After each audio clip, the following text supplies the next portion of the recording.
Welcome, the first ever 2 feet stream, where you won't be able to see much. Here's though, you can see 2 feet. I think that's more important.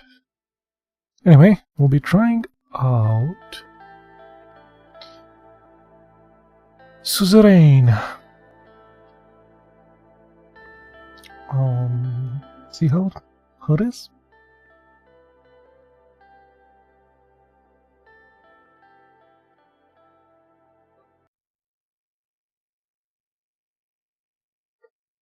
You are my enslavement and my freedom. You are my flesh burning like a raw summer night. You are my country. Neat.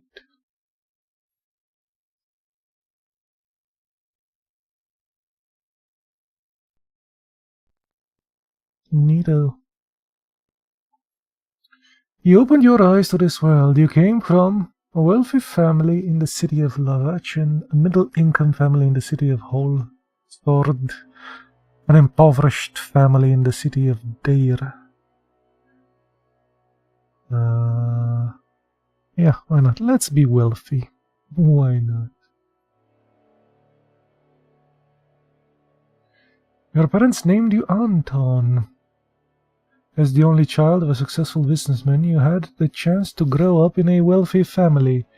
Life was easy at first, and you had the best education money could afford. However, things inside the Rain family changed due to the absence of your father. This affected your mother and you negatively. Time passes, sure. During a history class at your school, the bell started to ring unexpectedly. You heard a loud commotion outside as everyone tried to figure out what was going on. The principal announced a historic revolution. The kingdom was no more. The Republic of Swordland. It's not sword though, it's Swordland? Swordland? Swordland? I don't know. Swordland. Swordland it is. You did not fully understand. You were happy that you had the day off. You were somewhat worried. Nice, a day off. After graduating, you passed the university exam with high marks. You had the opportunity to choose between several studies. You chose law, economics, history. He's a man of money. He's a man of money. Money, money, money, money. I guess we could pick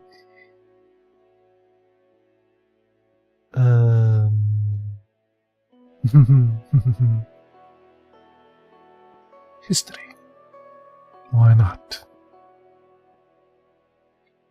During the first year, you attended a lecture with David Witchy. He was a well-known diplomat from the foreign ministry and the son of the president. After observing the whole in silence, he explained why real politics is important for a successful foreign policy. He argued that a strategy based on practical and material factors would be much more successful in reaching Sutherland's ambitions. Need to find a position for all the Sweden. You agreed in principle. You questioned something. Your only concern was passing the exams. Why not? Passing the exams seems important. History exams. Yep.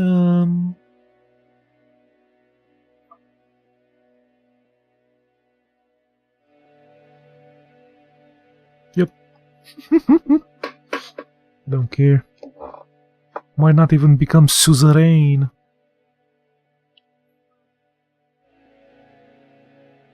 Soldiers entered the campus in the evening ahead of the first election.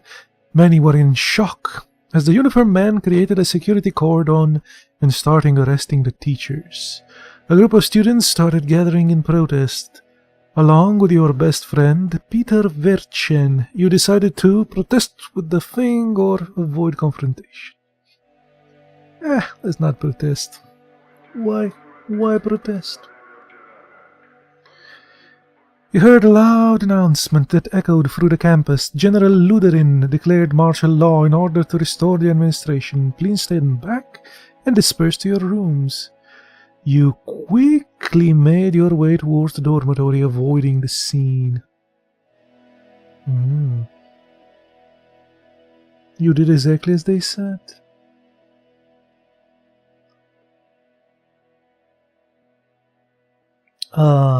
As you entered the room, you heard screams coming from outside. Try to bury yourself under the sheets. You tried to. Let's see what happened. But the soldiers locked the door. It was a gloomy year.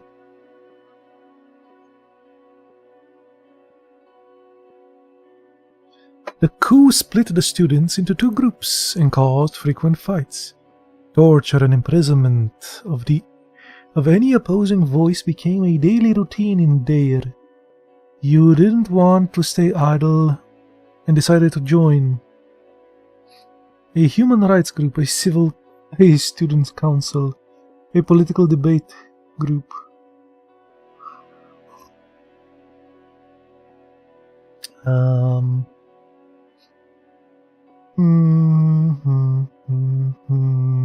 Let's go in politics. I think my feet should be slightly towards that, maybe. The dozens of debates help you hone your oratory skill while also helping you grow your network. Have a network. Even though the debates were pretty heated between different groups, you all grew from sharing ideas. In one of the meetings, Peter introduced you to one of his friends, Monica, who was a volunteer to the Sodrish League of Women. You were immediately attracted to her intelligence, beauty, diligence. I mean, immediately attracted to beauty, but she can grow on me.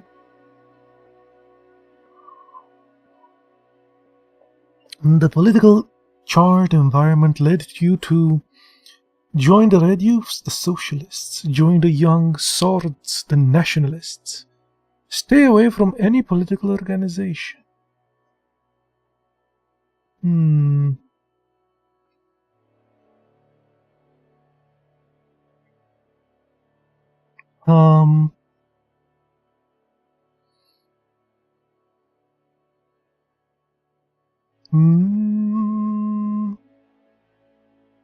Socialist, nationalist, screw it.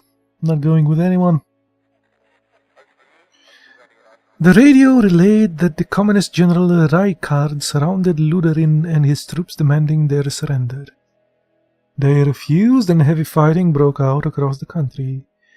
You just didn't believe it. The army was fighting amongst themselves. Swordland plunged into chaos.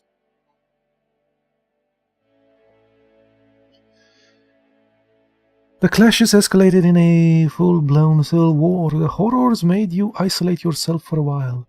Monica helped you cope, and love grew between you two. However, it was a difficult time for love. Chaos must end. The charismatic Colonel Tarkin Sod organized a sudden coup and brought an end to the chaos. He wrote a new constitution and restored stability. The people saw him as a savior. He formed the United Soderland party and ran as a presidential candidate in the first ever elections. You voted for the United Soderland party. You did not vote. Let's see if we just don't end up in the thing. USP won the election by a large majority. After graduation, you kept seeing Monica and noticed her interest to marry. However, a letter arrived from the military calling you to fulfill your compulsory service. It was time to serve your national duty. A devastating war broke out in the neighboring country, Welhan. The distinguished Major Yosef Lancha ordered you to lead a squad on the border patrol mission. It was a very cold night when you began marching out to Gunren outpost. You could see your breath. After several hours of marching from the snowy hills, distant noises were heard. Visibility was too low to confirm the source. The squad crowded forward in formation and found a spot to observe. A group of refugees had made it beyond the border fence. You escorted them back. You let them slip through. Let them come. After the patrol, Major Lancha arrived with anger and immediately relieved you of your command, calling you a disappointment. One of your squad members had reported your actions. After several months of scrubbing the floors as punishment, your duties ended and went back to the civilian life. Okay. You and Monica decided to share your lives together. After receiving the blessing of her parents, a ceremony was held in Holsord. During the same year, you worked hard to secure a high-paying job at the government United Sutherland Party. It was much more difficult to start your career on a good foot because of your refugee incident, but you still managed. I'm coming from money. I have money. It shouldn't be a problem. Working for the ruling party was the easiest way to out. The financial compensation was too great to pass up. It was the best opportunity to change the country for the better. Money!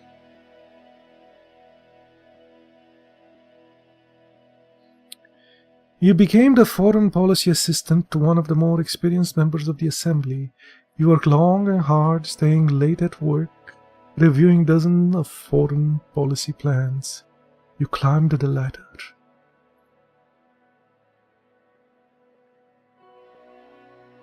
Sod strengthened the Republic by removing the institutions and symbols of the former kingdom from society. Things were also looking up for the country as the massive economic boom continued and people were the happiest they had ever been in a decade. Election time came and it was decided. President Tarquin Sol was elected once more.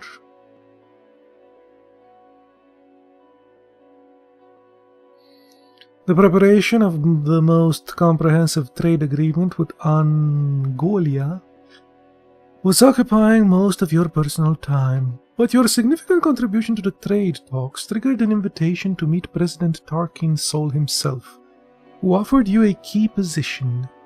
You were to become the youngest member of the assembly. Accept right away. Of course.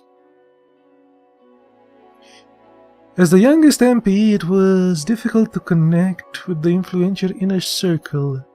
You needed allies, so you brought Pieter as your right-hand man. The birth of your son, Frank, provided a brief moment of joy and relief. You sacrificed work to spend time with your family. Sure. During your absence, Pieter found trustworthy contacts and strengthened your position in the party. At the same time, President Sol increased his authority over the years. His growing ego started to cause strife within the party.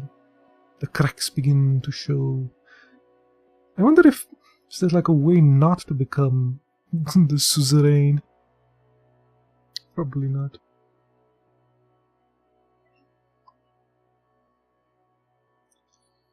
Probably Suzerain all the way, man. There's no way but to Suzerain.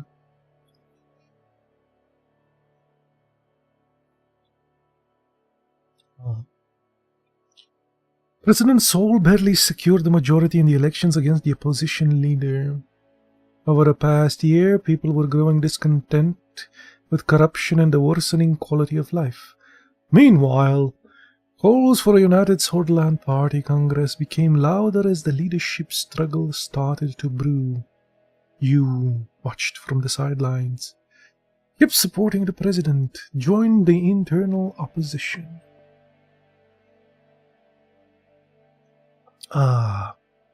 This guy's going to become a dictator. Let's support him. The contender for the party leadership was Edval Alfonso, a reformist, a talented business magnate with a growing popularity within the party. You were trying to secure votes for President Sol, who noticed your loyalty and approached you with a lucrative deal. You had a meeting with him. The president offered you the position of Minister of Foreign Affairs and Trade in the next government if you backed him into the upcoming vote. Of course.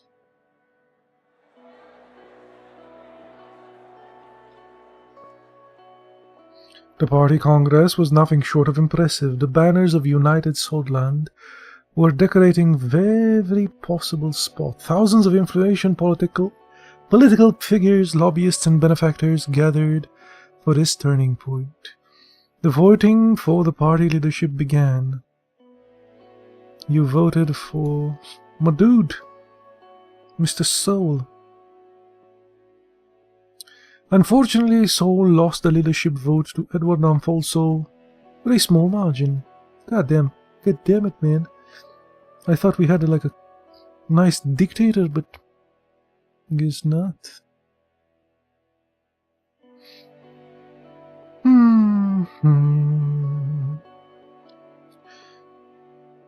During the Congress, Sol announced his retirement from politics. The system he had established were to stay much longer. His achievements wouldn't be forgotten. You were happy that Sol was finally leaving. You were troubled by his departure. Yes. A month later, your daughter was born, Monica. Named her Diana. She motivated you during a tumultuous period in the party. The general elections were approaching. The United Swordsland Party was under new leadership of Edward Alfonso. You joined the party effort and campaigned for him. You did your best not to help him. During the general elections, the main opposition leader was embroiled in a sex scandal with his secretary. He was replaced with a strong opposition figure, Franz Richter, but the damage had been done. The extensive privatization program proposed by Edward Alfonso secured an election victory for the United Swordsland Party. Over the next years, you did your best in order to make Swordsland a better place, tried all that was necessary to climb up the ladder, dedicated yourself to the party and his success. Let's make it a better place. The presidency of Edward Alfonso saw many bold reforms, but was followed by a serious economic recession. The other parties announced their bid for a 1933 election, but the unfair system hampered all the opposition efforts to win. You thought that your party could not survive another crisis. You were worried about the economic recession. You were worried that your reputation would be tarnished along with Alfonso.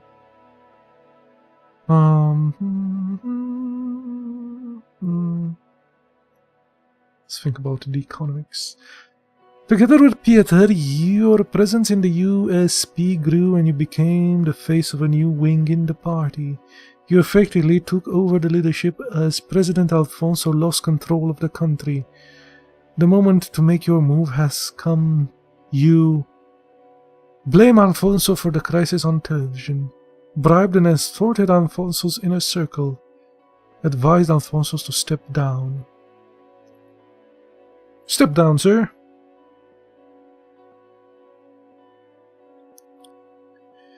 He didn't take your advice seriously and started to reshuffle his cabinet, but most of his inner circle abandoned him.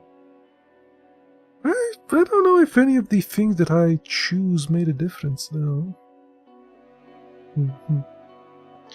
Your diplomatic attitude made the party vote you as the leader.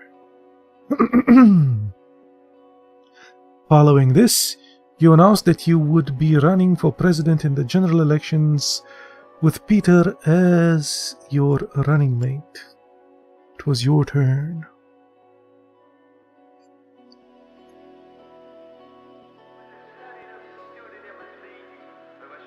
After visiting every town and city during the campaign, you made a speech on state television. You promised to enact democratic reforms, preserve national values.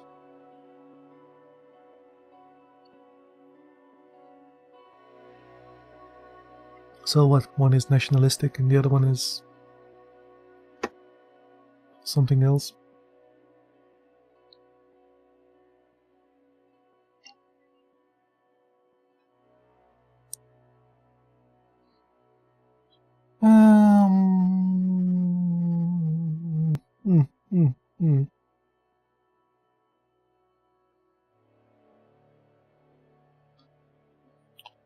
We should pick democratic reforms. The people are tired of empty promises. We need fundamental change in our institutions and government. A solid and transparent democracy awaits us. Brothers and sisters, a new constitution and a new age is upon us. The broadcast ended. On election day, millions went to cast out their votes. It was time to face the truth.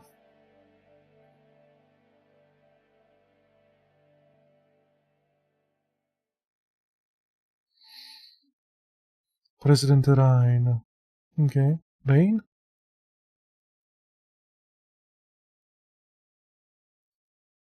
We got our power.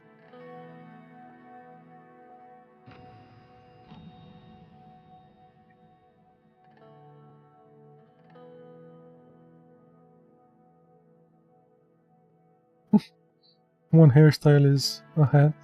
Okay. Oh, more hats. Neat. This is the default. Gentleman. 20s. Stylish. Rebellious. Bold. Movie star. Let's put on the bowl cap.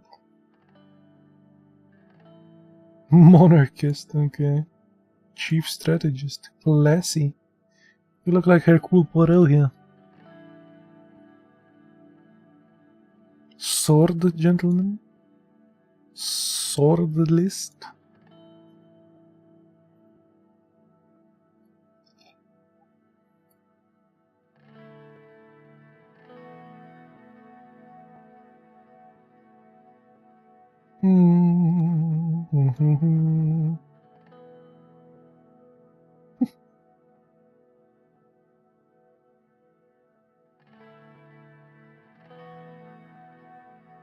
I kinda like it like the pencil mustache it is.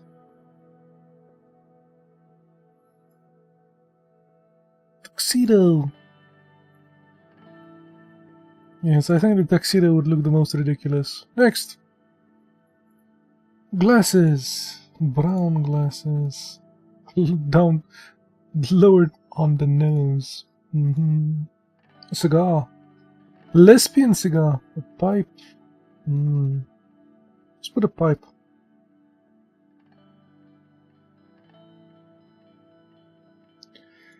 The office tan, gold, green, maroon.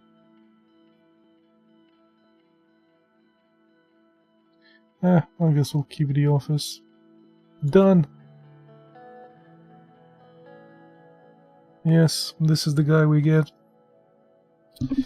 Anton Lorraine.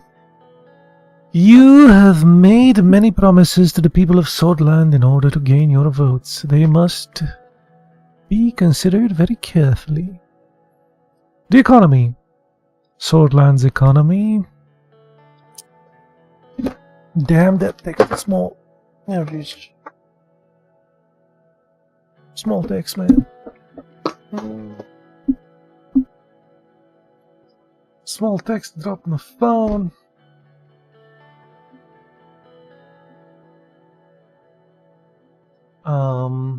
Yes, let's get closer to the screen.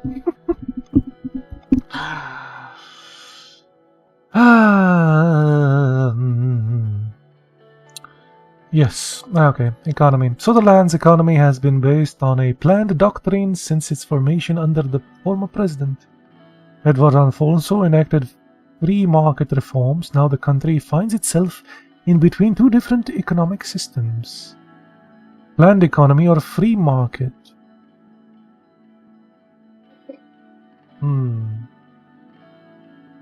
Well, I know I promised democracy and stuff, but that doesn't mean anything.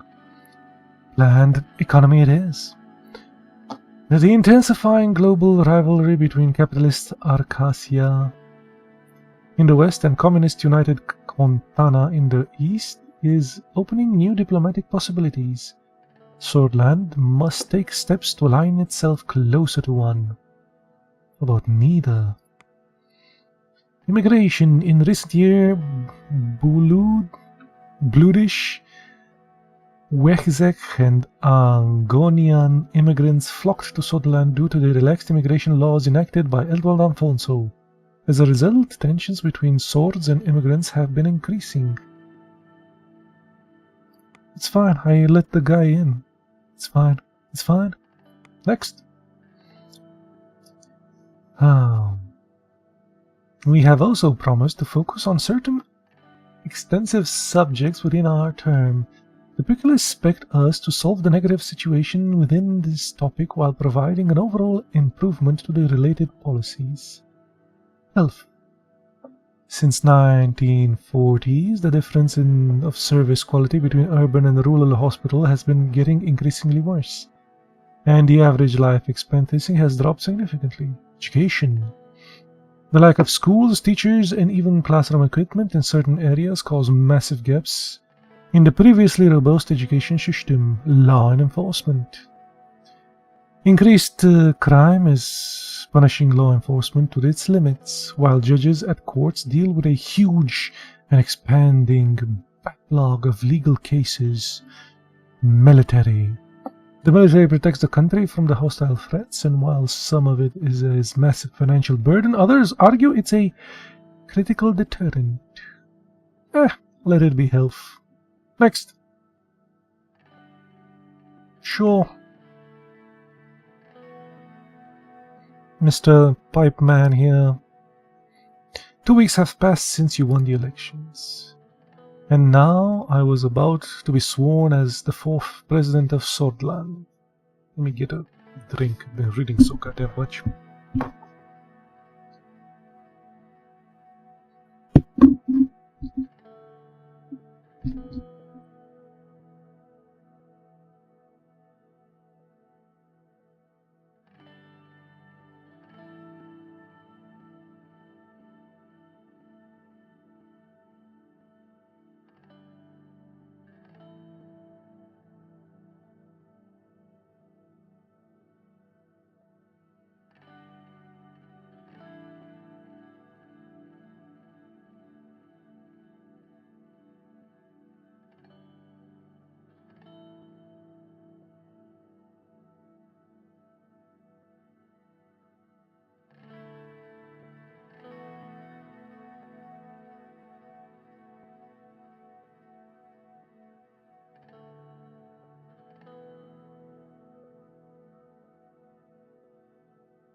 And now I was about to be sworn as the 4th president.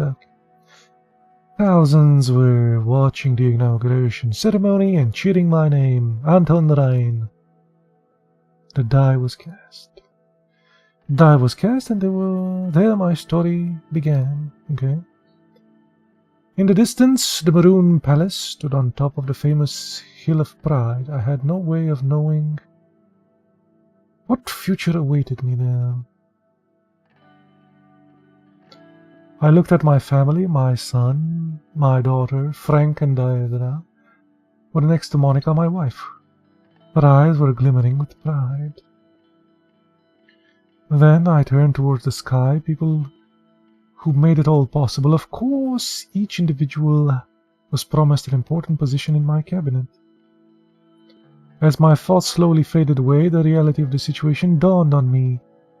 Orso Hawker, Chief Justice and Supreme Court, was awaiting for me. The time for the oath has come. It has indeed. I am ready. Please repeat after me. I do solemnly swear that I will respectfully execute the office of the President of Swordland, and to the best of my ability preserve, protect, and defend. And in the best of my ability, something,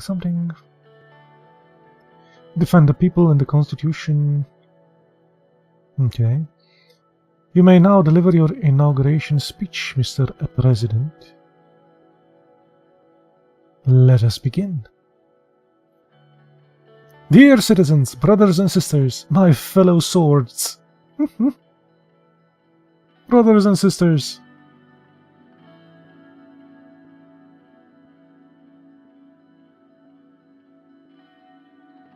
The current dire situation. We are enduring economic hardship like never before, and today our nation is falling apart. Our people, we suffer in this dire situation. If we stand together, we will prevail. In the past there have been times of survival, times of conflict and economic hardship too, but whenever we stood together, we prevailed. I promise you that we will stop the recession and eliminate poverty. The future awaits us. Sutherland is above all in the world. First we must rewrite our broken constitution from 1929.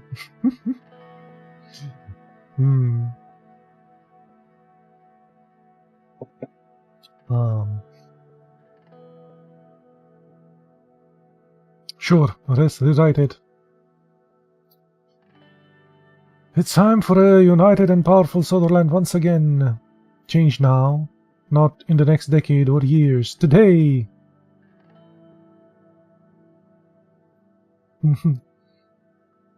Hundreds and thousands cheered. They were shouting your name in unison. I felt the responsibility, the power, and the burden all at the same time. A raised fist, wave. Enjoy the moment. Let's enjoy the moment.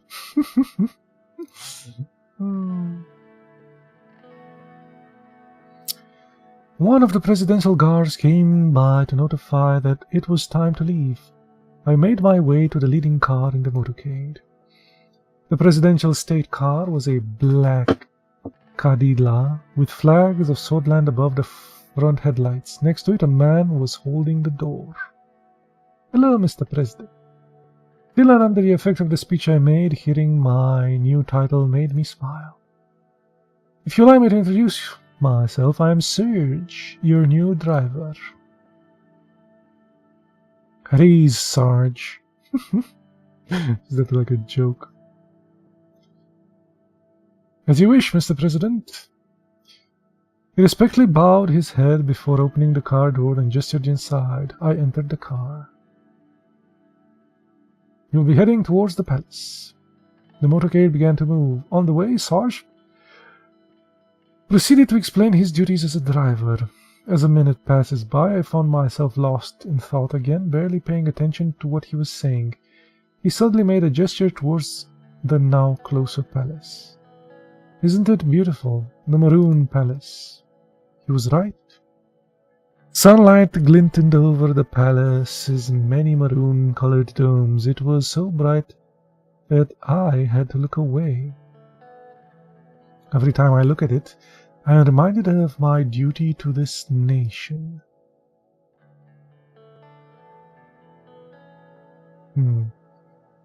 It's just a building, Sarge.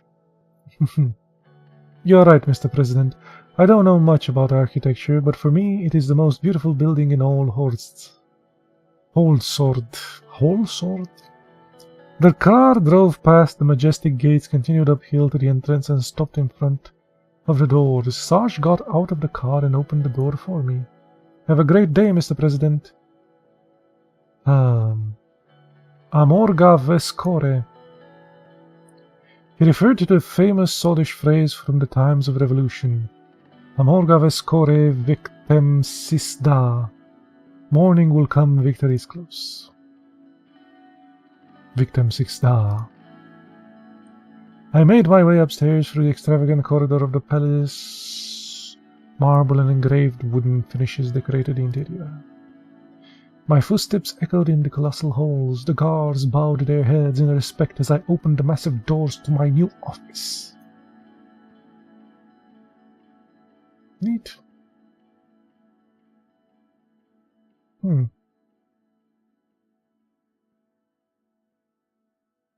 The Republic of... Oh, okay.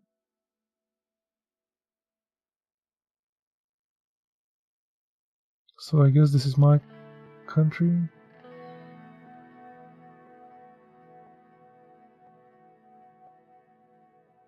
And these are...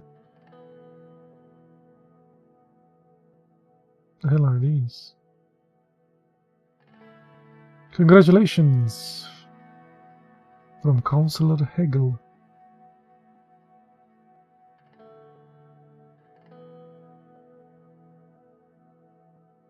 And warn us about Arcasia.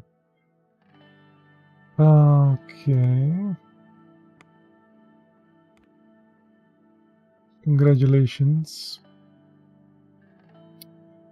He signaled his wishes to continue the trade partnership between our countries as equal partners, as opposed to earlier trade deals which he believed gave Sutherland unfair advantages.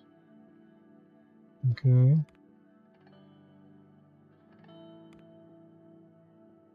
The Kumrik of Rumburg.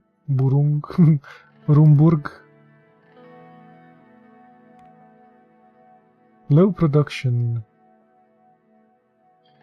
The report calls attention to the alarming low levels of production growth of Angland.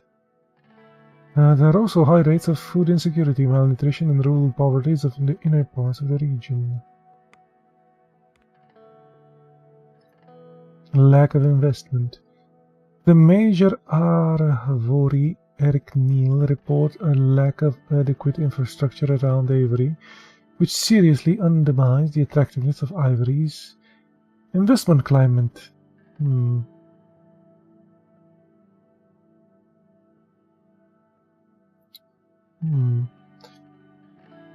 Foreign investors, particularly from Angnolia, are becoming hesitant to invest in the city. Meanwhile, according to the data published by the National Business Council, around 19% of the company's total expenditures in Angland is absorbed by logistic costs, while in the peer regions this figure is below 10%.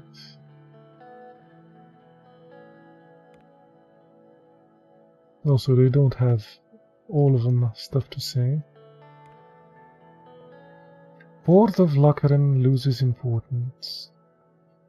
The latest marine traffic reports show that the port of Lakoven is no longer the business of Markopa continent, falling behind to the 3rd position. While this is a negative indicator for our administration, Lakoven still has potential to shine again as a major trading partner. Center. Okay. This is the largest port and holds enormous importance to the economy. As the main distribution center linking the capital and the interparts of Sutherland to the rest of the world.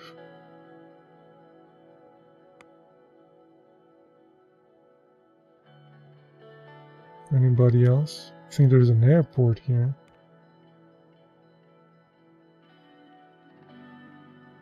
It's like a Baltic state.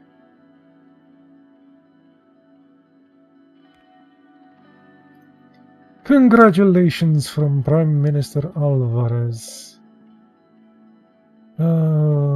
Beneficial partnership in the future. He sends his best wishes to the Swordish people and warned us about the threats of encroaching Millennialism influence of the United Corona. Corona. Contana. From the east. Federalist Socialist Republic. Ah, okay, so these are communists. Oh, very well.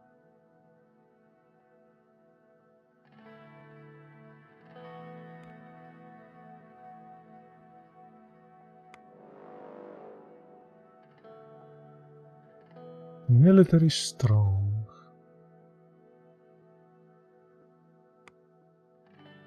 News.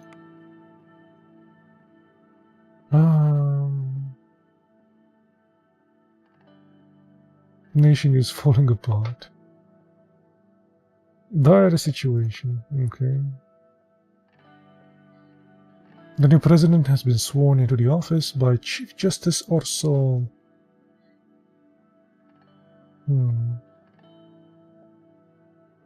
We got 37% of the general vote. That seems low.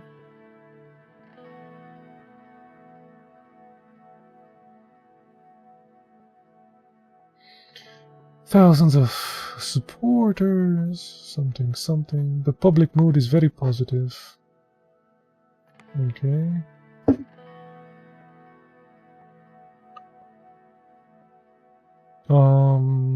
New assembly begins duty.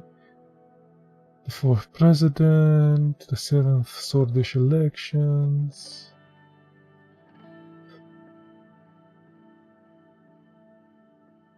Franz Richter won only 20. Kilaso Kleiber, the head of the right-wing National Front Party, is in 3rd place with 11%. The Communist Party won, and the Workers' Party won 10%. Okay. The new term begins with the opposition of these parties. The unrepresented vote below the threshold resulted in the USP taking 52% of the seats. Ah, okay, in the grand, so that's how I have power. Okay. Giving them lawmaking power.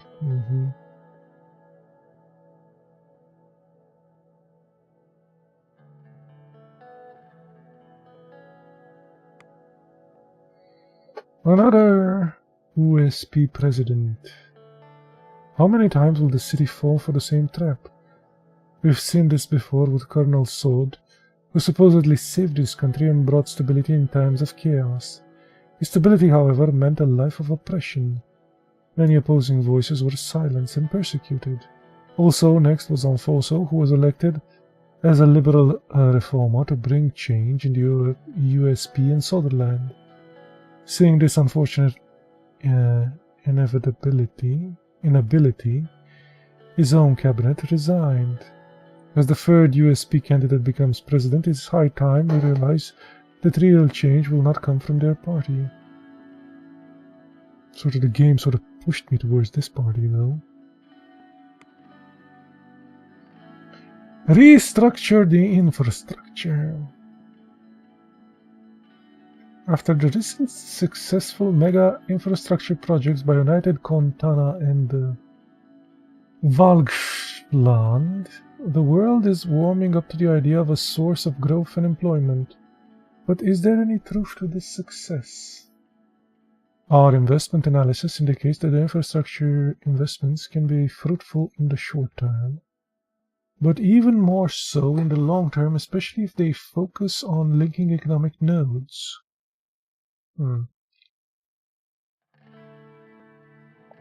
The government's role in Swordland should be to integrate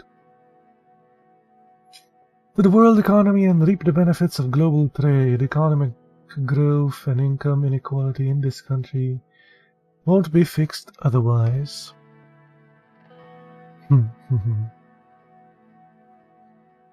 And Solonomics.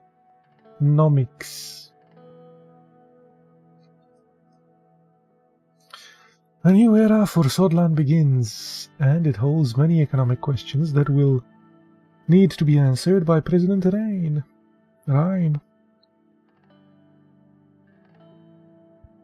Wasn't it like Blood Rain? I think it was.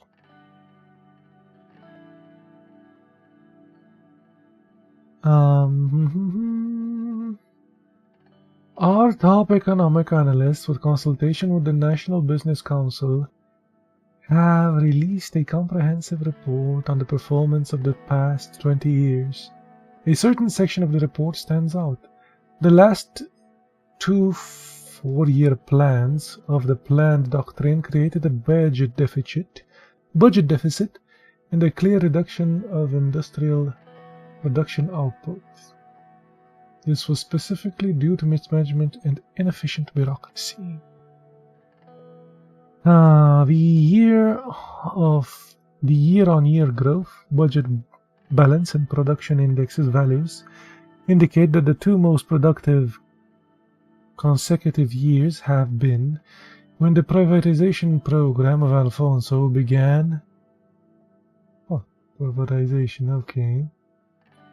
In 1949, our editorial team, with the help of experts, have come to the conclusion that the recession was not actually caused by Edward Alfonso's bold privatization program, but by the drastic obstructions, that's a new word,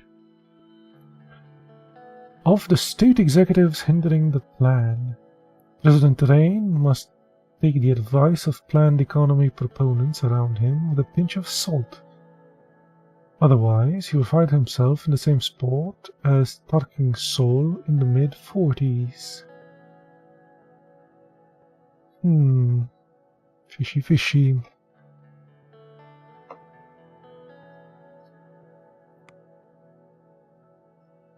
Okay, we read the news.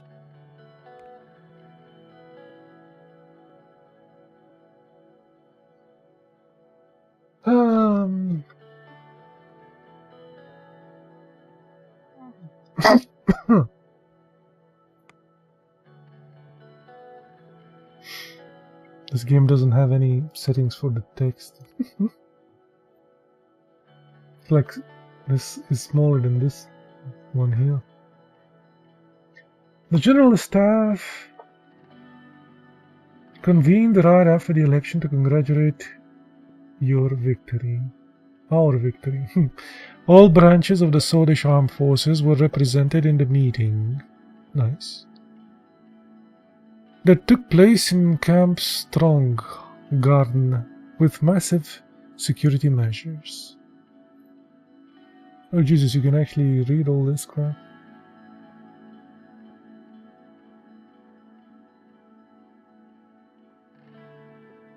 Is this important? He served in the Imperial Army before 1923.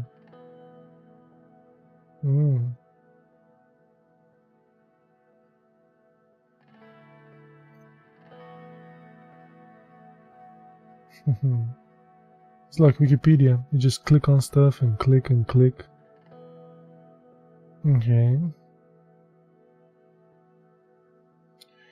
The Chief of the Armed Forces made a public press statement highlighting the increased chance of military confrontation in East Maricopa and requested support to strengthen the military.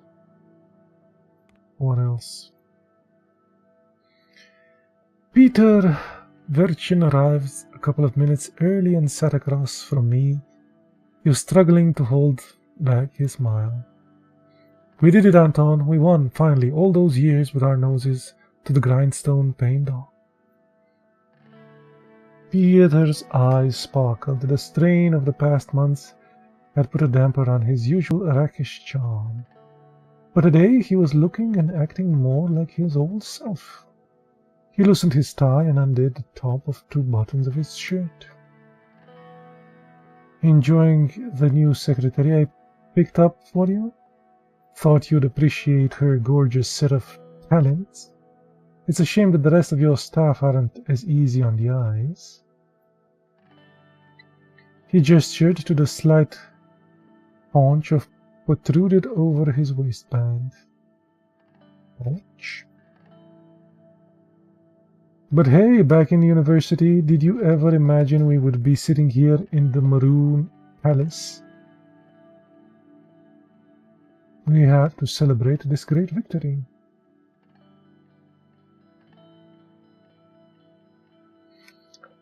Let us celebrate then. I got my hands on something special. We will celebrate at the inaugural ball. Just hang in there until the evening.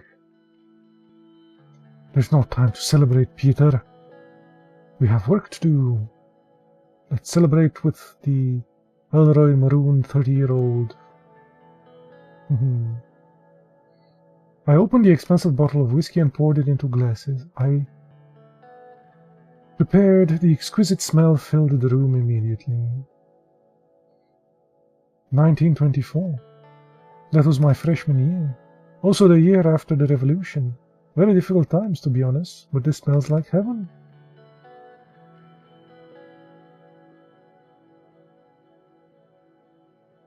Screw, the future awaits. Toast. I raised my glass and toasted Peter before smelling the whiskey and taking a sip. The sweet vanilla tone combined with an oaky taste developed into a lingering smokiness. Peter really seemed to be enjoying himself. What a taste. This is how we should start our meetings, Anton. We wouldn't get much done. Remember the last administration?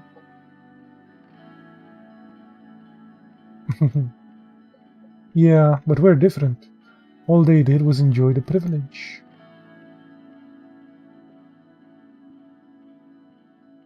We can't make the same mistakes again. We learned from all of it. I sure hope so. The door swung open and Lucien Galande, my chief strategist, walked in. He was a compact man with sharp, bird-like features. That reminds me of that game we were playing. After briefly surveying the room from wall to wall, he sat down, poured a glass of water, and opened his briefcase in a series of quick, graceful movements. Gentlemen. A tall case clock in the room struck 3 o'clock. Damn, you're exactly on time. Hello, Peter. Lucien then turned towards me. He very slightly bowed his head. Who the hell is this guy? Can I click on him? The current chief strategist to the president.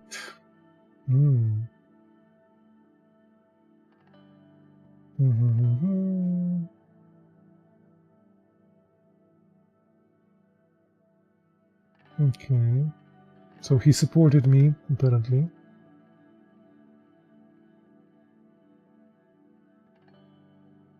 Let's not waste any time, Lucien. Proceed with the overview. As you wish, sir. Lucien spoke in soft, clipped tones that immediately drew your attention towards what he had to say. Peter and I waited for him to proceed. Let's start by evaluating our current situation. The majority of the Sodrish people demand change. They are more concerned about the economy than the Constitution. But they blame the system for their problems.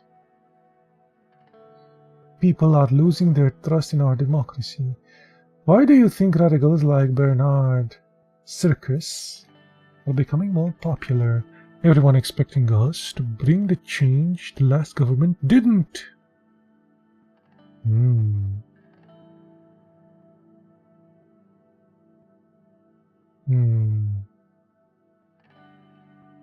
Poet and novelist. Okay. Franz Richter, leader of the reformers, believes that the true change can only be accomplished by transferring some of our powers to the Assembly. I will move into the details of their demands shortly. People's Reform and Justice Party. He's also major. Okay. He studied economics.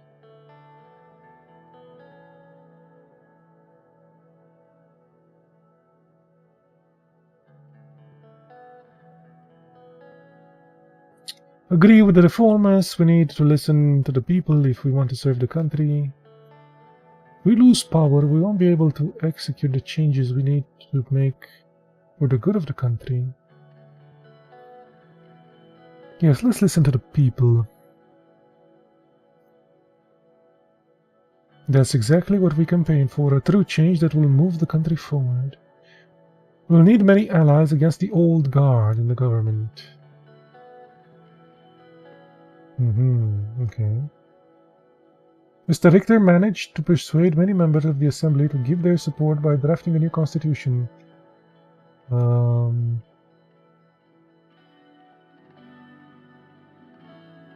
The reformist politicians are quickly increasing in number. While the reformist wing inside your party is still a minority, they could have a three-partisan majority in the Assembly, especially if they unite under this guy. Didn't I say I wanted to change the... I think I did.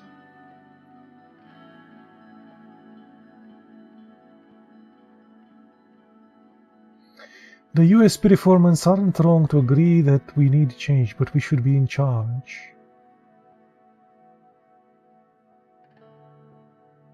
Our party must fall in line with our position. Let's go with this.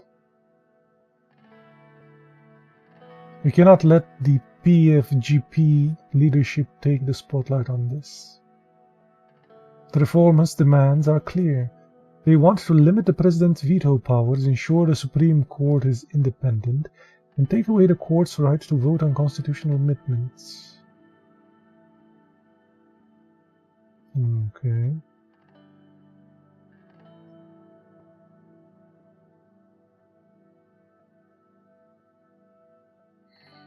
I support the reformers. We need a proper balance of power in this country.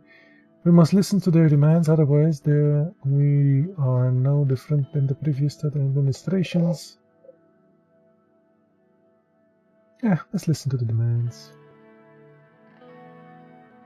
I agree, we cannot ignore the winds of change.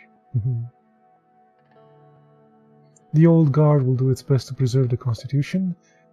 Chief Justice Hawker and his allied judges have a great influence over the Supreme Court. It will be tough to break. The court also has the final say over constitutional legislation. Without their approval, we cannot even change it.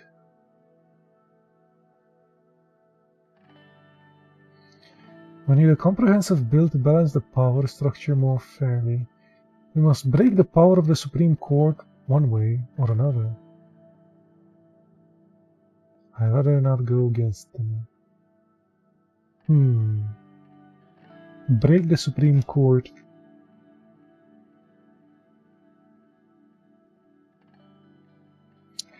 Let's go with balance. I agree, the old guard won't like this though. A comprehensive reform that would make the reformers happy would mean maintaining a balance between all branches of government, which means removing our absolute veto as well. The reformers demand that all loopholes in constitutions are closed. Looks like we have many challenges ahead. We cannot allow obstructionists to exist. We cannot underestimate this situation. More challenges ahead, I guess.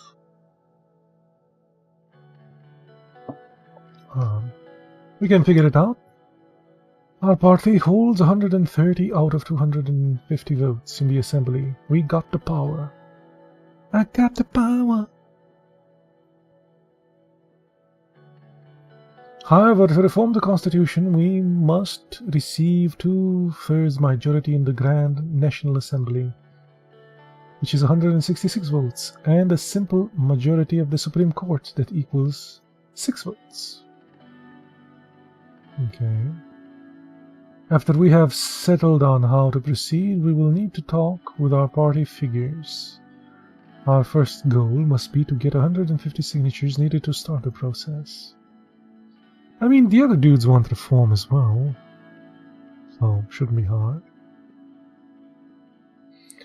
Following the green light from USP, we will reach out to the other party leaders to see if they could back our draft. The last step is to convince the justices of the court.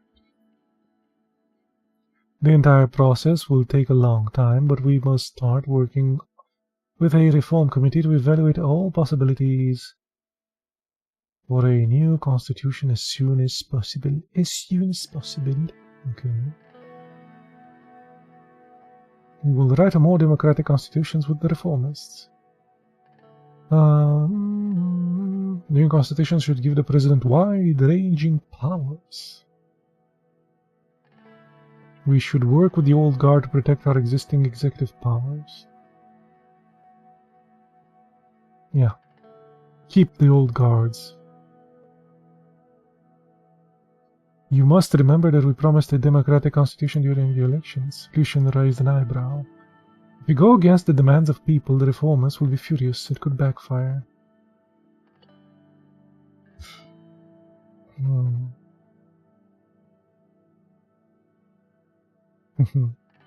True, we cannot do it. It is too dangerous.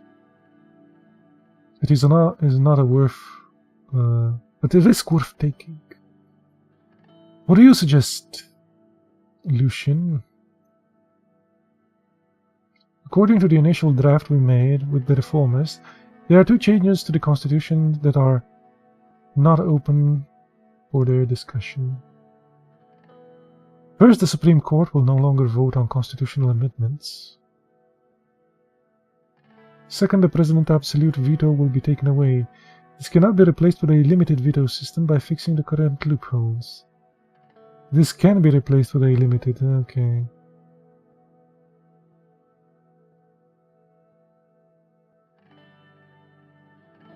Sure.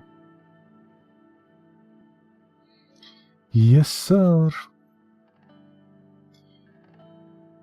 We will form a reform committee together with all the parties and start researching out all the stakeholders in the Assembly and the Court for a new constitution. By later in the year, we should have an idea of the reform contents and what the other parties want. Another important point, we must be aware that the Ludberg Group, the oligarchs, convene under the organization to influence economic policies. Conrad led it a long time before falling ill. The new leader is Mr. Walter Tusk. Elon Musk, Walter Tusk. Okay.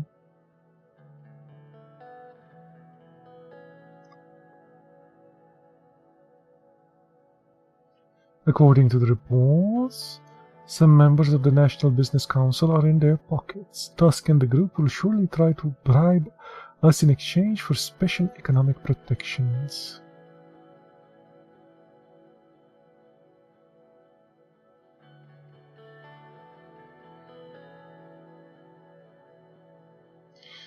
We will enter a dialogue with them eventually. We need to be diplomatic. Wise approach. It's good to understand and see if we can reach a middle ground. Lucian looked at Peter. As far as I know, Marcel Coronti, businessman, philanthropist, has some strong ties to this group. His influence could definitely be an asset for us. But I'm sure he'll want something in return. I'm aware of Mr. Coronti's wide network. It would come in handy. The group's influence is an important force, one that we should use for our administration advantage. The group is dependent on our economic policies. They cannot move a finger without us. Tusk is heading the group. We should make sure he's on our side.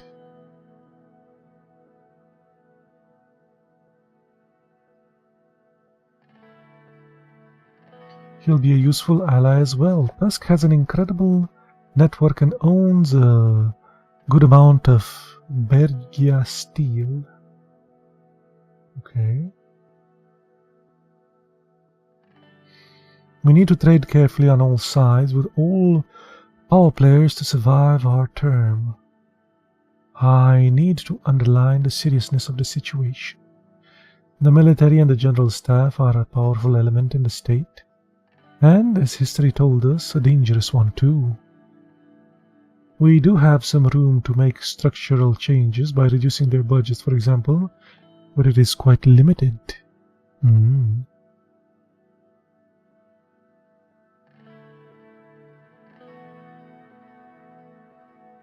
I don't want to die in prison. I want to receive the advice of the military before making up my mind. I cannot. There is a threat to the horizon. The military has been nothing but a burden on our society. We should do something drastic, like cutting their funding. Yeah, let's go. That is possible, but we can be sure that there will be a strong negative reaction. If we push the military too far, it could cause real trouble. The Minister of Defense, Josef Lancia, is more loyal to us compared to General Kruger, a fact that obviously can change with our actions. Either way, I see a potential rift between the two, since we are clearly of different minds. If we can act strongly against the military, both of those guys will unite against us. I agree with Lishin. We must tread carefully here. Well then, gentlemen, precisely 30 minutes. This concludes our political briefing for today. Our next meeting will be about our media strategy. Talk to you soon, sir. We'll keep in touch. See you both at the next meeting.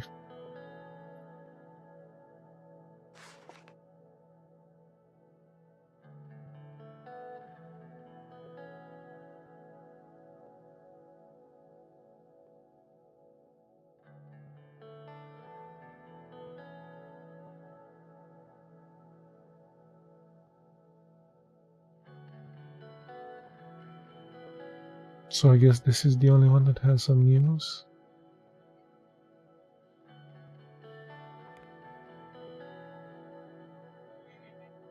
The region of Bergia is amongst the worst hit regions in Swordland, where homelessness has skyrocketed since the economic recession. The number of homeless in the city of Deer is more likely to have increased by 25% during the last year. Oh, this thing is...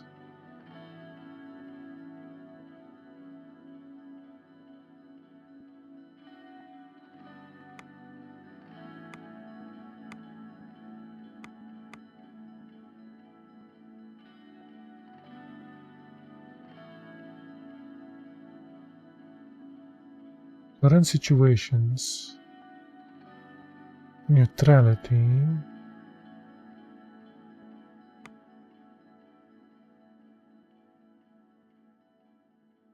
Corruption. Illegal immigrants, organized crime. Welfare. Freedom in curriculum, voluntary vaccination, run on welfare principles. So the green thing means it's a good thing? Okay. Good urban institutions. Solist is yellow, Solist education. Inconsistent curriculum. Military. Interference in politics, we should get rid of this. Large reservist pool. Experienced generals, okay. Okay, active policies in the current situation.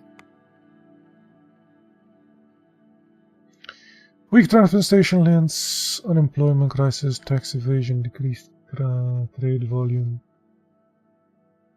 Okay. For Rust Belt. So many of these things.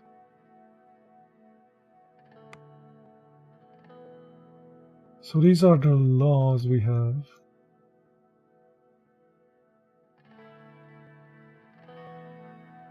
And limited women's right backlog. Okay.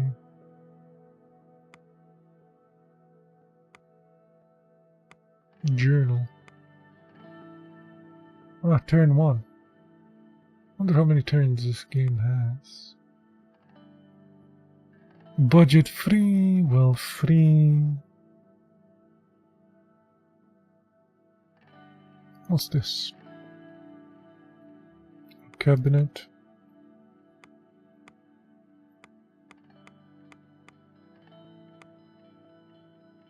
Joseph Lancia. Factions, Old Guard, Oligarchs, Reformists. The seats.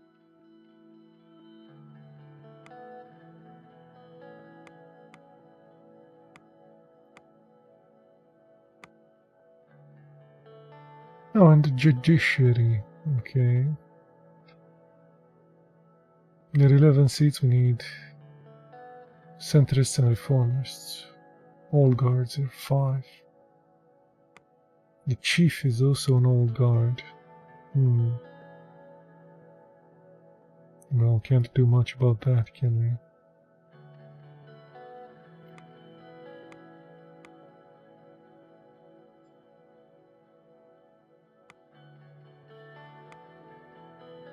Feel free to take notes to help you remember important points throughout the history.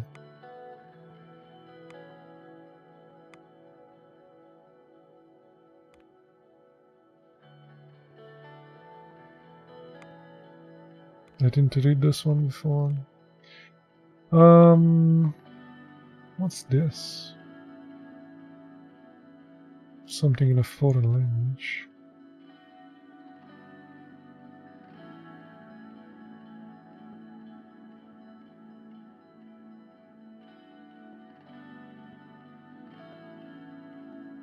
Tranquil Sea.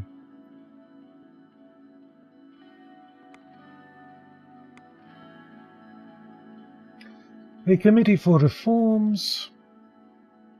Okay. Support in the assembly grows for campaign finance bill. Swedish National League starts season. Oh, this is football. Okay.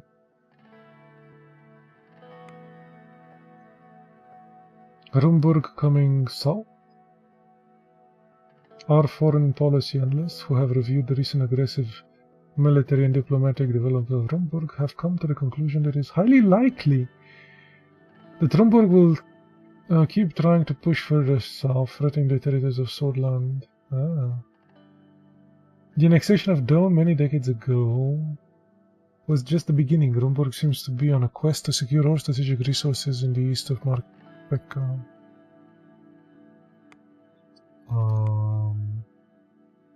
Rumburg. These dudes? Yeah, these dudes are Rumburg. They're all over the place. Okay.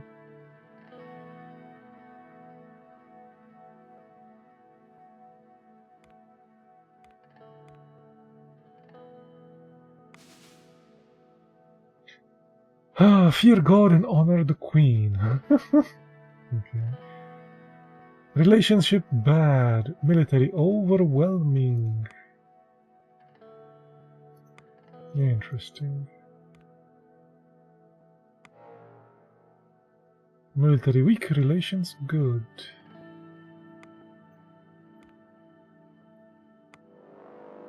Military strong. Relations neutral.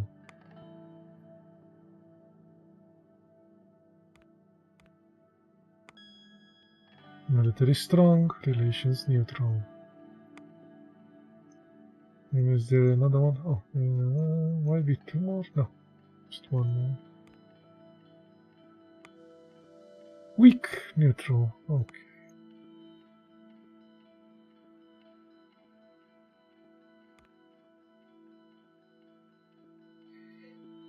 Public opinion report. People's views on the need for democratic reform in the government structure has changed over the last decade. Reformist propaganda from the leader of the People's Republic Freedom and Justice Party, Franz Richter, has resulted in a massive increase in the demands of democratic reforms.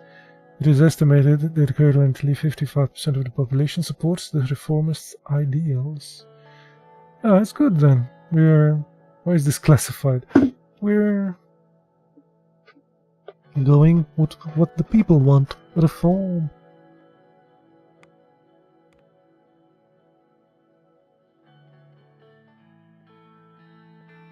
Media strategy, sure.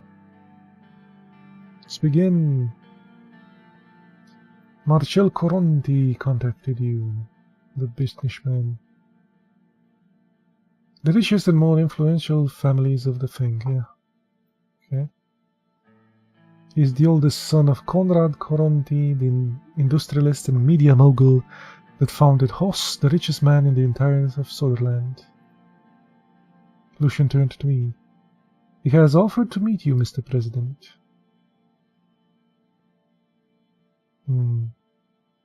What does he want? After passing of his father, may he rest in peace, Marcel aims to become the next CSO of Hoss conglomerate.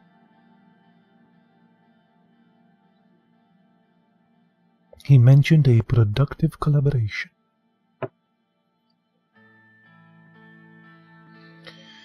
They are a powerful and influential media conglomerate. To start with, they own the Swordland Today newspaper, the Swordlish Broadcasting Corporation, which means it would be wise to have them by our side.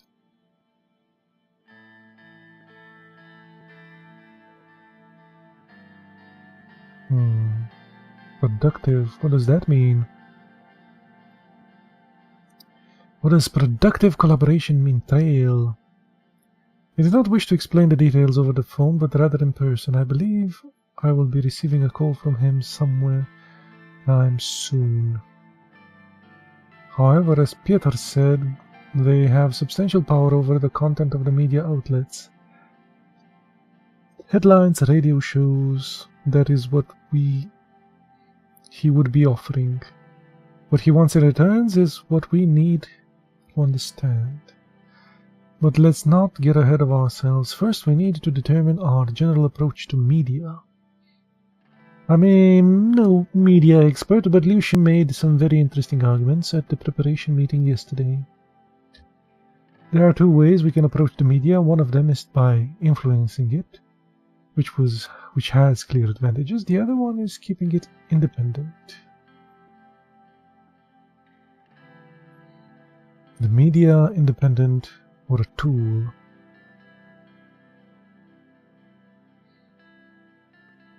Which has clear advantages.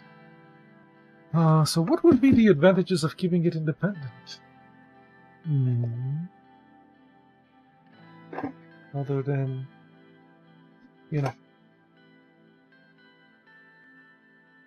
it's more democratic.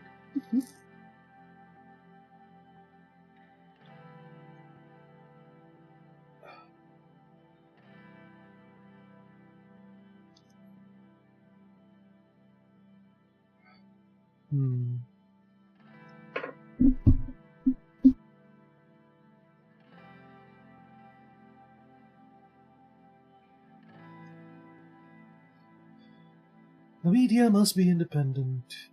Cool.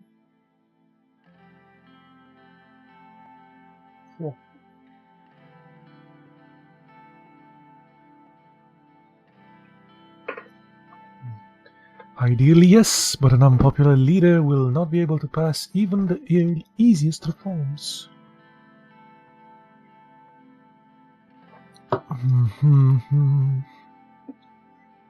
I must stress one thing, Mr. President. The more people we have supporting our agenda, the more we can accomplish. With someone on our side is an influential media organization. We can do this very easily. Yeah, I see what he's getting at, yes.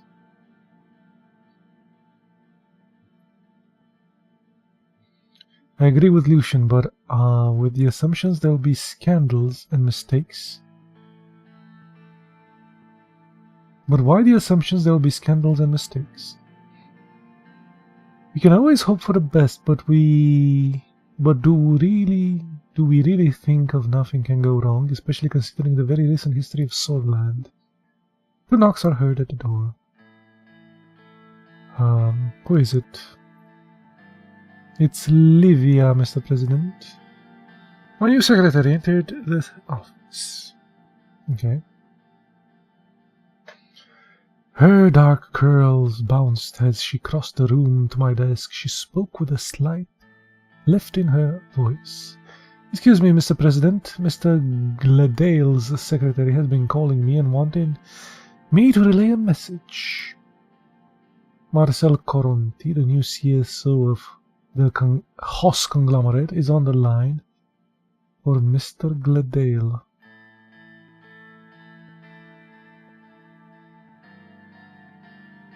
Well, the ball is in our court now. Would you like to talk to him, sir? Or would you like me to do?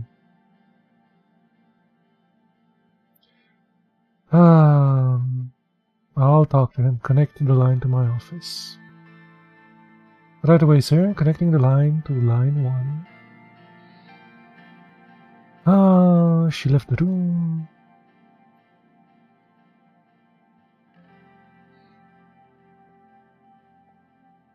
Mr. Hello, Marcel.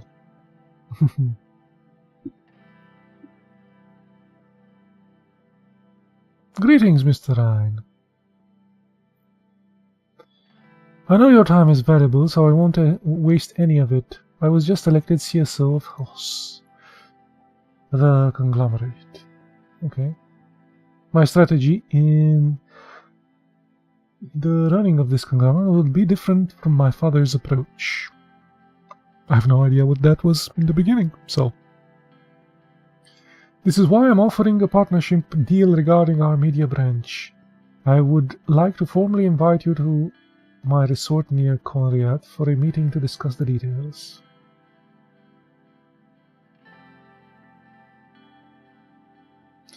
Yes, let's take the meeting.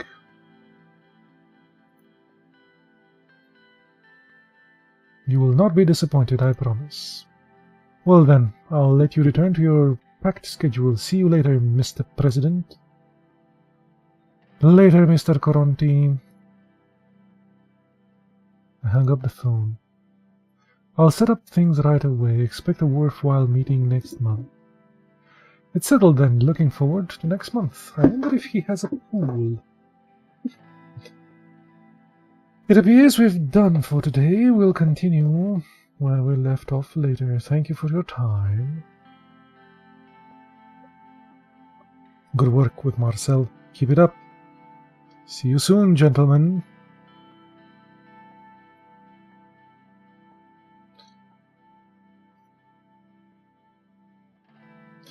We're already getting the attention of key figures and potentially dangerous ones.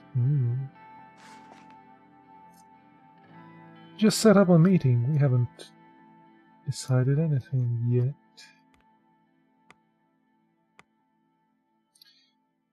Konrad Coronti passed away, the first and most important modern entrepreneur of Sutherland.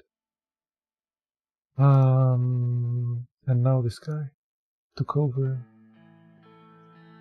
We knew that. Glamorous inaugural ball.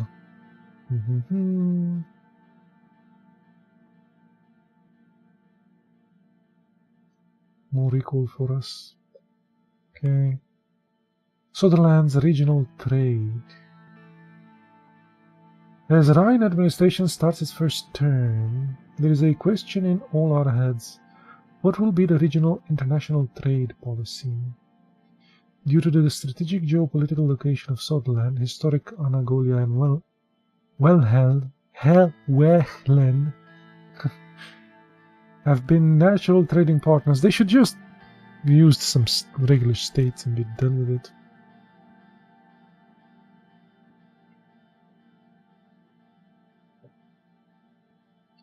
Seriously. Depending on the direction of the Rhine administration, we think it's likely that a new trade deal will be brokered with at least one of these partners in the near term. All in all, regardless of which trading partners the administration decides to go, one thing is for sure: regional trade will boost the ailing economy. The real question is, does Vlaandland or Lapsia think of Sutherland? I think they were pretty neutral.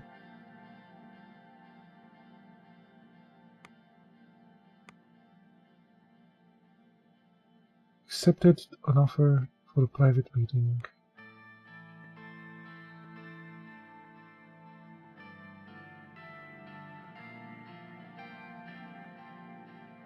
Turn 1. So I can do... Can I do all these actions or just one?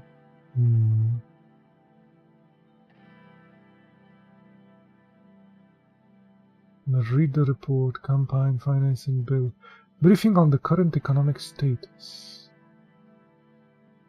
Sure. Let's see. Two assistants arrived with a heavy projector.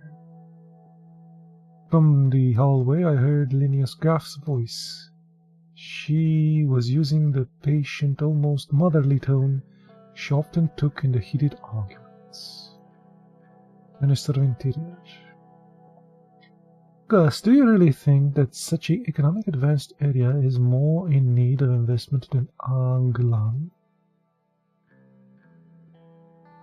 Linneas, my interior minister, strode in. She was clad in shades of brown and beige.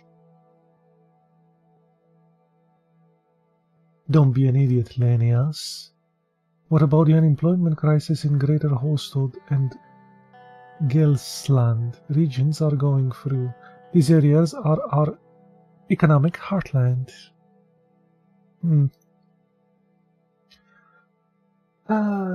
Gus curled his hands into fist. The Minister of Agriculture and Rural Development, Temper, hadn't changed since his day in the Alfonso administration, but neither had his reputation for getting things done. His far-reaching network of connections was unlike any other.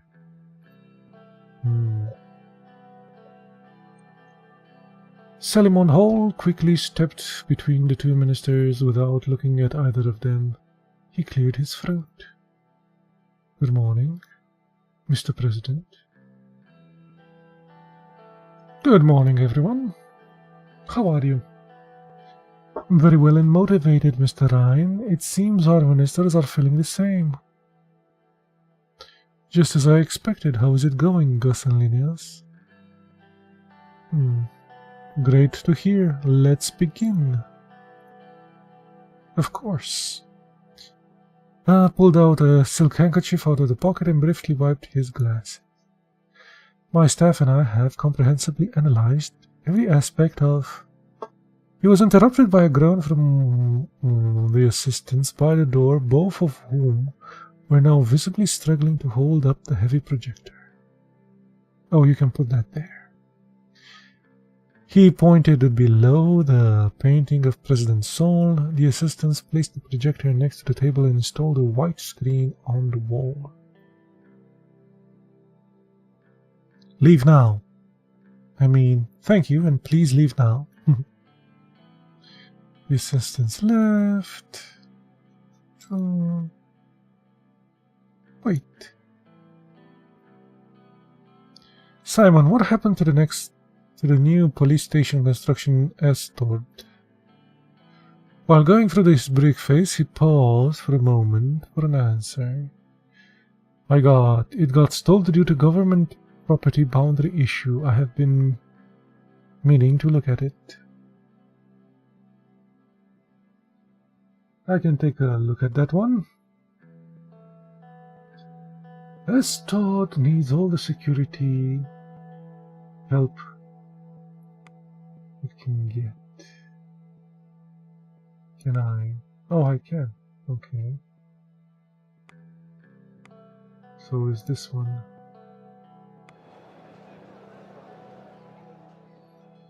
GDP something something.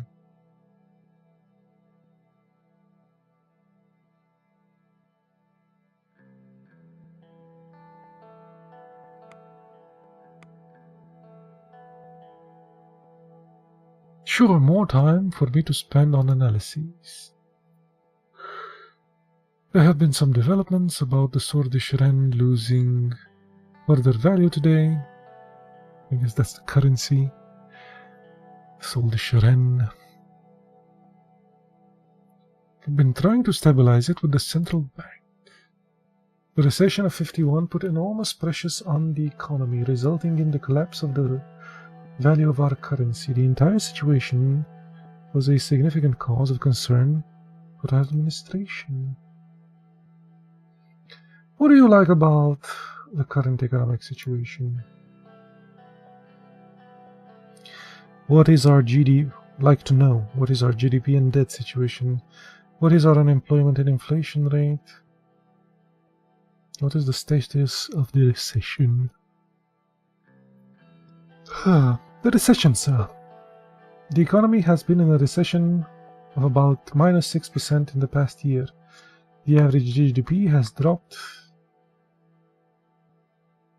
Okay. Something like 30% drop. This administration's success depends on our ability to stop the recession. The sooner we can reach the GDP growth, the better.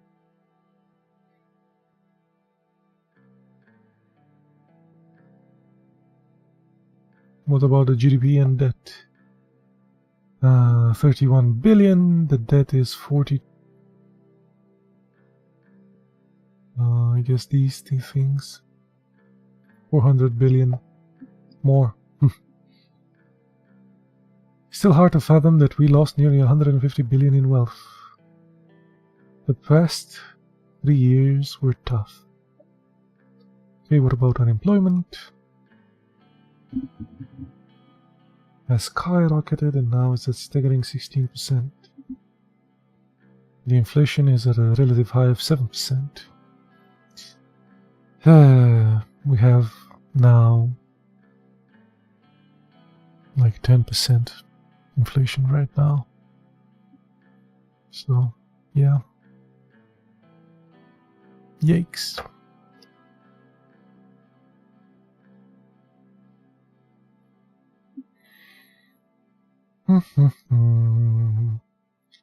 Unemployment is increasing crime and drug use.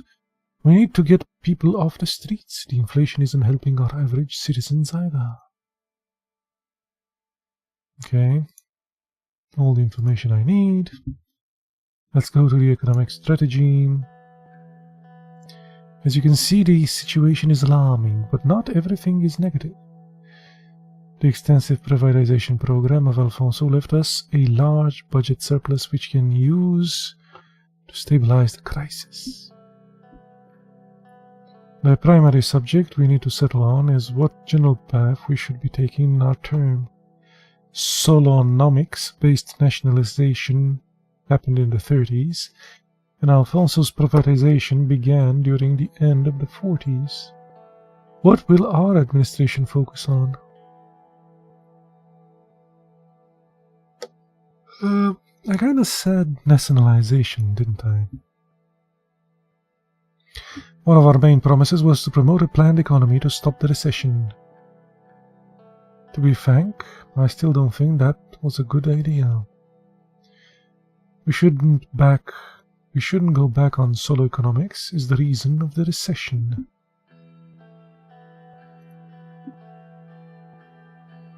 Self-sufficiency will help us in tough times.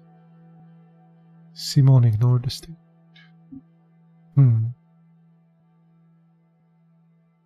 Economic systems without regulations are bound to fail. What are the consequences of a free market? The more economy we control, the better we can manage the recession. What are the downsides of a planned economy? It is clear that most of the state corporations and other government-controlled systems are less efficient. The government of Sutherland and its institutions and corporations have a solid history of delivering. The structural problems of solo economics were going to lead to a recession according to the prediction at the time anyway. Either way, if we pick one of the doctrines, we retain the options to make economic choices on case-in-case basis. This is, however, not recommended to my point. The last thing we need is a chaotic economic plan. Finally, we can both agree on, Linnaeus.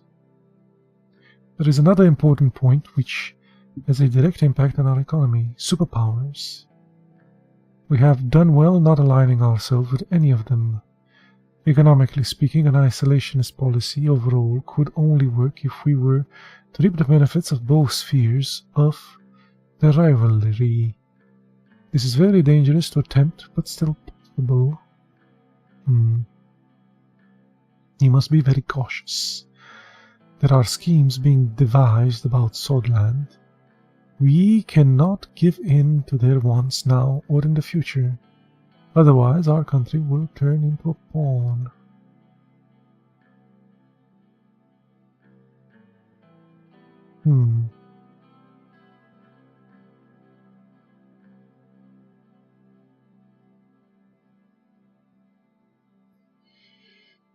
Time will show us if staying neutral will work out.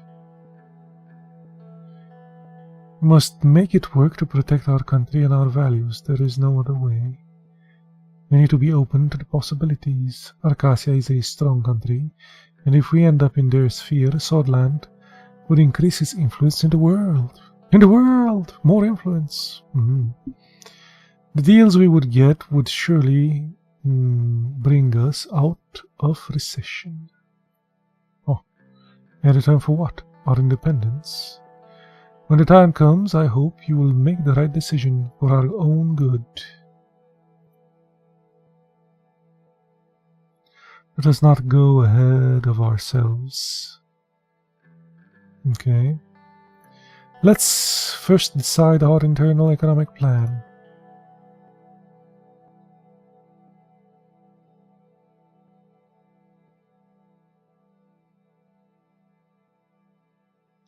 Let's finish Alfonso what Alfonso started. Would a planned economy focus bring us stronger allies? It would make United Cortana diplomatically look at our country in a more positive light. They are proponents of the planned economy. The influence of Arcasia on the world economy is extensive. Let's finish what Alfonso started. The recession was a direct result of the free market reforms. History must note that the reason for the recession was because Edward Alfonso was betrayed by his party. That is not true. There was plenty of time for him to do it. If it cannot change, if you can't make change happen in 2 years, then you're at fault.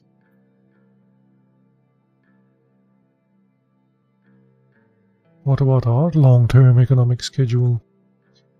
Picking up a construction company, trade relaxation, trade reform, and welfare privatization and nationalization initiatives would be some of them. We must choose wisely and remember that the free market economy, in all forms, is the future of the world. I wouldn't be so sure. Let's move on. What are your final thoughts then, Mr. President? Critical institutions must remain in the state control. We must be fully reasonable in delivering services. We should look at opportunities like privatization to create financial resources. A market economy doesn't require as much guidance and would help us attract foreign capital. It's hard to fully agree or disagree with these options.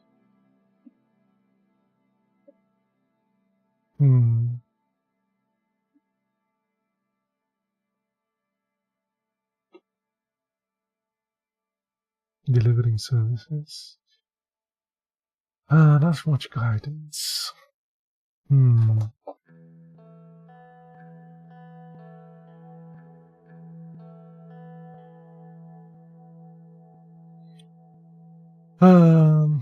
Some critical institutions. Few could be, and it wouldn't be negative, but either way, you make the choices.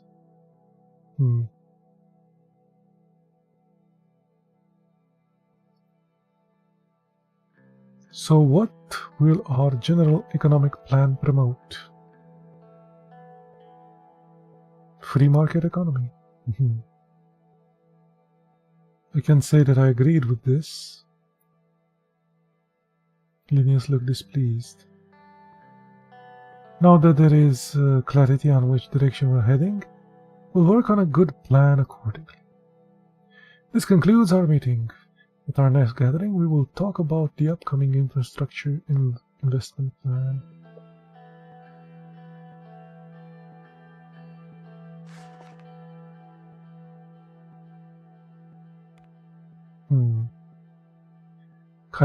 Campaigning finance bill.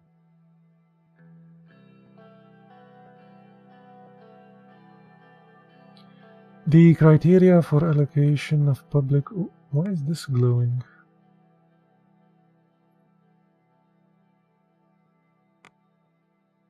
Oh, this promote market economy.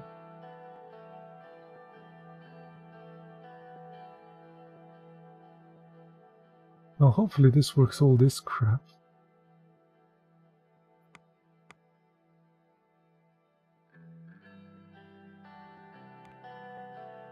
Where was I? Oh yes, this thing. Electoral campaigning finance bill. The criteria of the allocation of public funds shall no longer be according to the number of votes won in the general election by a political party. The new criteria shall be the promotion of seats won by a political party in the assemblies. Political parties shall receive an annual amount of 500,000 ren per member of assembly. This results in doubling of the USP election budget and a slight increase in the other parties in the assembly, while effectively removing all funding from parties that are below 10% of the election threshold. Sure, more money for us.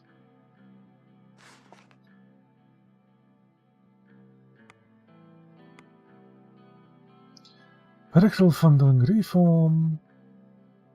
Small changes.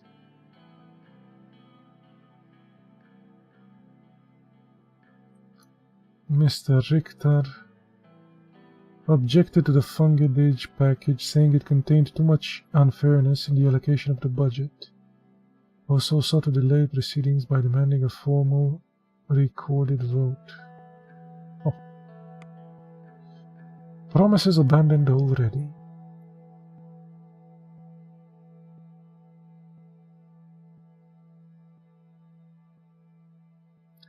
This must have puzzled many citizens around Suzerain who had voted for Rhine because of his promises of a planned economy.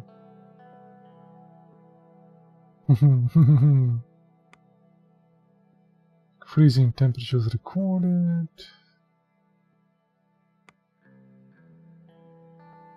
USP hijacks. Elections. A new law that further expands the unfairness of our electoral system.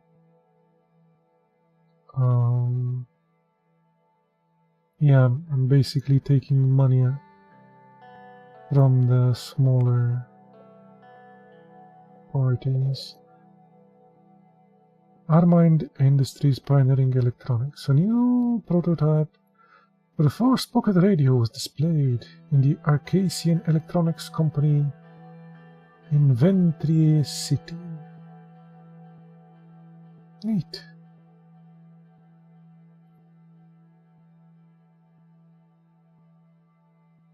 Okay. What else? What? Yeah. Unfair. Oh, that's the effect. Well, I promoted this. Where is the effect here?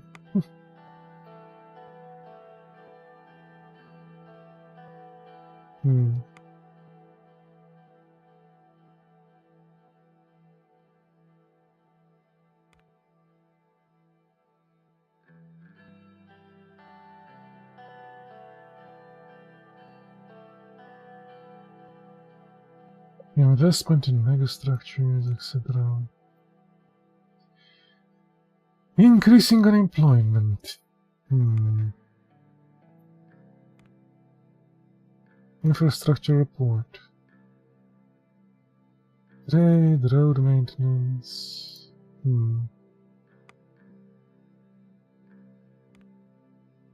Infrastructure report. The recession led to a reduction in rail assets, more than a fifth of the railroad. Ugh. They really want me to do the reform.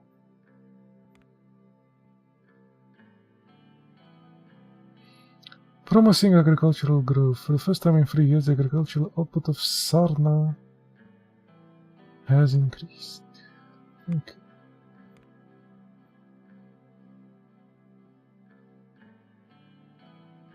Invest in megastructure. Yep, -1 government budget.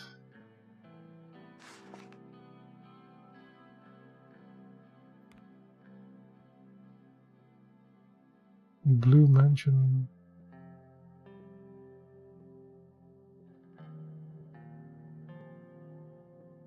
Okay.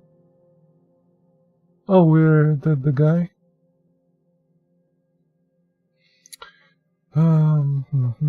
Infrastructure investment project. Yes. Half an hour had already passed since the start of the meeting. Unfortunately, I did not even have a chance to have my usual afternoon call. Looking at the view from the windows, I let my mind adrift for a couple of seconds. Simon's voice brought me back into the outgoing conversation. Mr. President, we need to focus on boosting the economy as quick as possible. One of the fastest ways to achieve this is through infrastructure projects. Yeah, didn't I? I did that.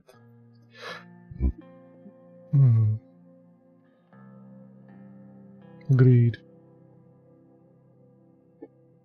On one hand, businessmen are complaining about the slow logistical railway system between Holsord and Lakeven.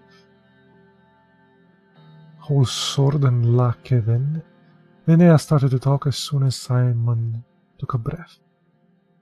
On the other hand, citizens are criticizing the lack of proper highway connections between Lakeven and Arvivori. The narrow roads by the seaside are not only dangerous but also difficult to traverse. We need to heed the calls of the business in these days of recession. We need to pick the most profitable option for economic growth.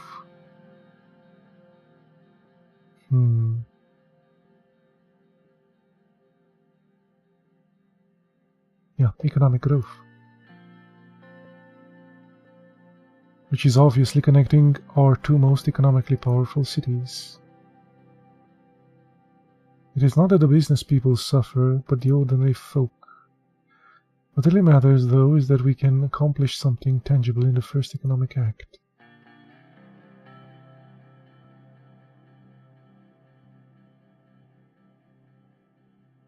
People must know that this administration can get things done. Yep. Therefore, I defined two important projects for your attention, the H3 highway project and L1 high-speed railway project. Mr. Hall repositioned himself in the chair to take a more comfortable posture. The ministry can only support one project at a time, with the current capacity and budget. Let's move on to the details of each.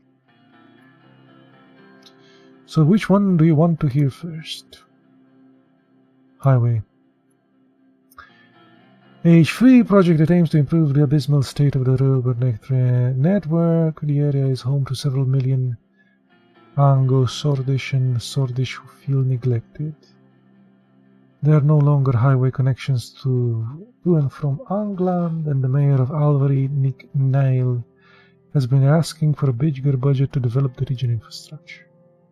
He told us that even trucks are having a hard time traversing through the main roads. The increased traffic is causing trouble for people commuting in and out of the region.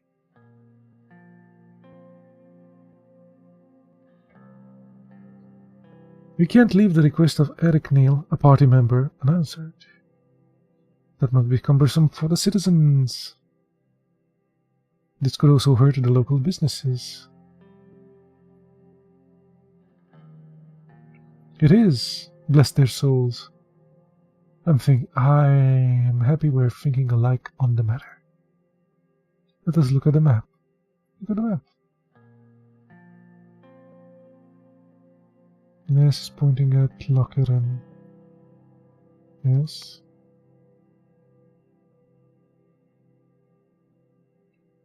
The AC highway route starts here and leads to Leckenburg. Oh, this one over here.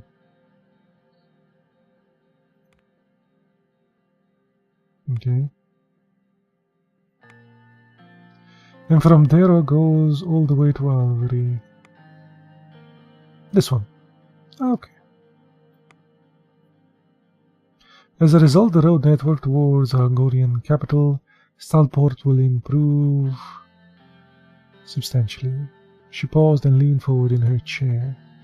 I saw that the central government continuously neglects the Anglo-Sordish-dominated regions when I was mayor.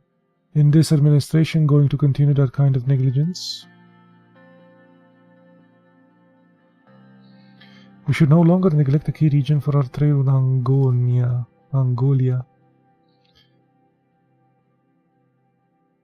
We should make Anglo-Sordish citizens be respected as swords like all of us. I am for all Sordish citizens without separation or preference, therefore we should think about the country overall. It has to be pointed out that the highway would be less beneficial in the near term. I have to disagree. It will increase the speed of transportation throughout the region. Our citizens will be quite pleased if we successfully accomplish this. Besides, if we enter trade talks with Angolia, they would see the investment as a positive sign. Let's hear the other project. This is very interesting, but could you tell me about the railway project? Your predecessor, Alfonso, has failed to deliver on his campaign promise, but now we have the opportunity to start construction of the groundbreaking railway project. As you know, our current trains cannot meet the standards of today. As many other countries adopt their new electric engine technology to power up their trains, we fail one step behind. News about the new electric trains in United Cortana has piqued the business interest. They too want to transport resources and material from Horston to Lachereven with great speed and efficiency. Agreed, we must obtain this high-quality technology of superpowers. This could also empower the businesses and bring investments. Major cities of Solna need more infrastructure to support their growing population. More business. This should be our priority: growth and development optimization. Our plan is to upgrade the old Elmon line from Holstone to Lachereven. It will transform to a high-speed rail. Look at the map. Okay, from the capital to Lachereven.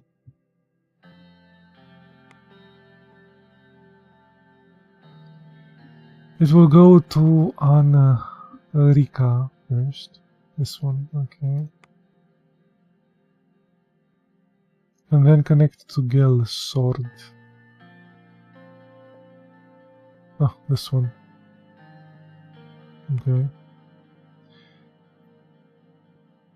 After which it will reach Lachereven, our economic powerhouse. Yeah, okay, a railway from here, or we do a road network around here.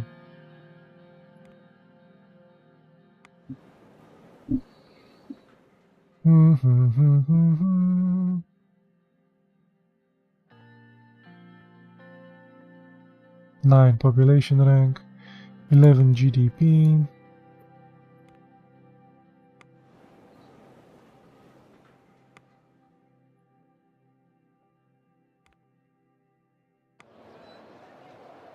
Four GDP.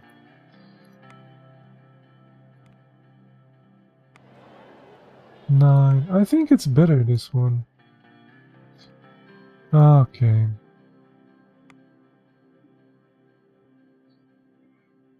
The L1 will significantly boost the economy on the nearly linked cities and even the rural areas in between. Lachereven is our main port, so the goods unloaded there will be transported to Holstone much faster.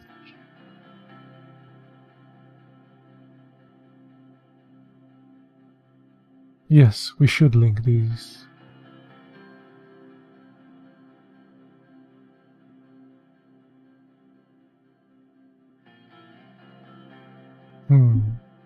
Investments in already developed regions makes little sense. For wealthy and middle-class citizens of these regions, but not for the poor dears who won't be able to afford the increased ticket prices. Oh. Okay. The Major of Rika, this dude, requested this project to be prioritized. Businessmen in the region will be very confident with which increases investment and employment. Therefore, I recommend L1 high-speed rail station. I've settled on a decision. Excellent. What will be your final decision? So,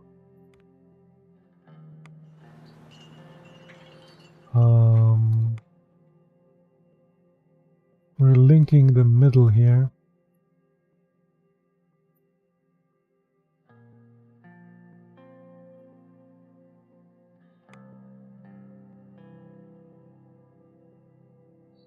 Poorer region, better infrastructure in poorer regions. Our will is to improve the connection between our most productive cities.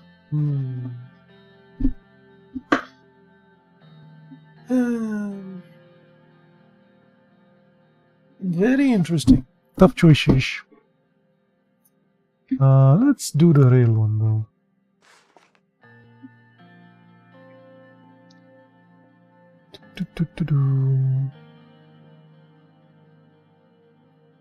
Okay. Is there anything else? This should be all. Goodbye, goodbye.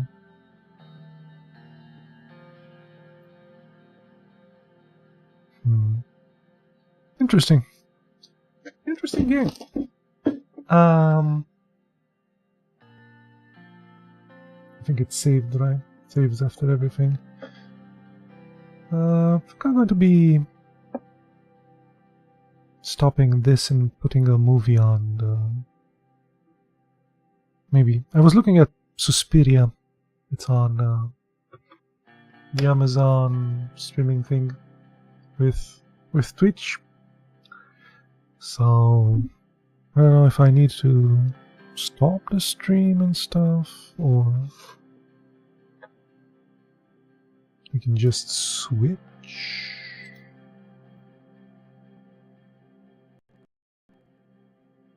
Oh yeah, I need to stop the Trovo and YouTube. So that's about it for that. Bye bye.